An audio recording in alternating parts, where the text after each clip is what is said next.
Hello everyone, ನಮಸ್ತೆ ಎಲ್ರಿಗೂ. Welcome back to my YouTube channel. ನಾನಿವತ್ತು ನಿಮಗೆ ಈಸಿಯಾಗಿ ಕ್ವಿಕ್ಕಾಗಿ ಬರೀ 2 3 ಇಂಗ್ರೀಡಿಯೆಂಟ್ ಇಟ್ಕೊಂಡು ಎಗ್ ಫ್ರೈ ಹೇಗೆ ಮಾಡೋದು ಅಂತ ತೋರಿಸ್ಕೊಡೋದಕ್ಕೆ ಬಂದಿದ್ದೀನಿ.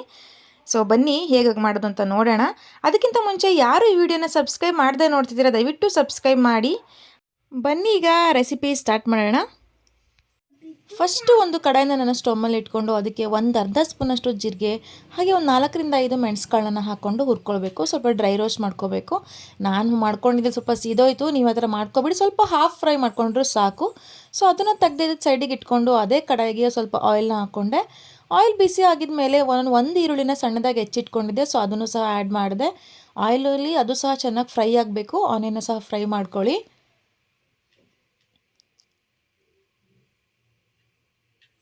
ನೋಡಿ, ಇಲ್ಲಿ ಆನಿಯನ್ ಆಲ್ಮೋಸ್ಟ್ ಫ್ರೈ ಆಗಿದೆ. ಸೊ ಇದು ಫ್ರೈ ಆಗಿದ್ಮೇಲೆ ನಾನು ಟೊಮೊಟೊನ ಆ್ಯಡ್ ಮಾಡ್ಕೊಳ್ತೀನಿ. ಒಂದೇ ಟೊಮೊಟೊ ಹಾಕ್ಕೊಂಡಿದ್ದು ಚಿಕ್ಕದು, ಒಂದು ಆನಿಯನ್ನು ಒಂದು ಚಿಕ್ಕದು ಟೊಮೊಟೊ ಹಾಕ್ಕೊಂಡಿದ್ದೀನಿ. ಅದನ್ನು ಸಹ ಟೊಮೊಟೊ ಸಾಫ್ಟ್ ಆಗೋವರೆಗೂ ಫ್ರೈ ಮಾಡಿಕೊಂಡು ಈಗ ನಾನು ಹುರಿದು ಎತ್ತಿಟ್ಕೊಂಡಿದ್ದಂತಹ ಜೀರಿಗೆ ಮತ್ತು ಮೆಣಸನ್ನು ಕುಟ್ಟಿ ಪುಡಿ ಮಾಡಿ ಇಟ್ಕೊಂಡಿದ್ದೀನಿ. ಸೊ ಅಷ್ಟರಲ್ಲಿ ಇದು ಸಹ ಸಾಫ್ಟ್ ಆಯಿತು.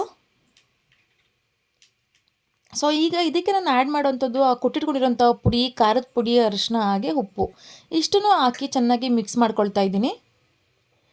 ಇದಕ್ಕಿಂತ ಮುಂಚೆ ಏನಂದರೆ ನಾನು ಆಲ್ರೆಡಿ ಮೊಟ್ಟೆನ ಬೇಯಿಸಿ ಕಟ್ ಮಾಡಿ ಇಟ್ಕೊಂಡಿದ್ದೀನಿ.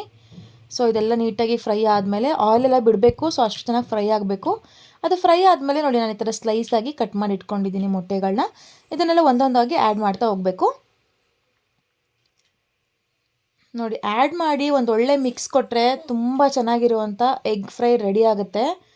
ಈ ಅನ್ನ ರಸ ಇದ್ದಾಗ ನಂಚ್ಕೊಳ್ಳೋಕೆ ಜೊತೆಗೆ ಏನೂ ಇಲ್ಲದೇ ಇದ್ದಾಗ ಈ ಥರ ಬಿಸಿ ಬಿಸಿ ಮಾಡ್ಕೊಂಡು ತಿಂದರೆ ತುಂಬ ಚೆನ್ನಾಗಿರುತ್ತೆ. ಇನ್ಫ್ಯಾಕ್ಟ್ ಇದು ಚಪಾತಿಗೂ ಕೂಡ ತುಂಬ ಚೆನ್ನಾಗಿರುತ್ತೆ. ನೋಡಿ ಎಷ್ಟು ಚೆನ್ನಾಗಿ ಬಂದಿದೆ ಇವತ್ತು ನಮ್ಮದು ಫ್ರೈ. ತುಂಬ ಚೆನ್ನಾಗಿತ್ತು, ಎಲ್ಲ ಇಷ್ಟಪಟ್ಟು ತಿಂದರು. ನೋಡಿದ್ರಲ್ಲ, ನೀವು ಟ್ರೈ ಮಾಡಿ ಹೇಗಿತ್ತು ಅಂತ ನನಗೆ ಕಮೆಂಟ್ ಬಾಕ್ಸಲ್ಲಿ ತಿಳಿಸಿ.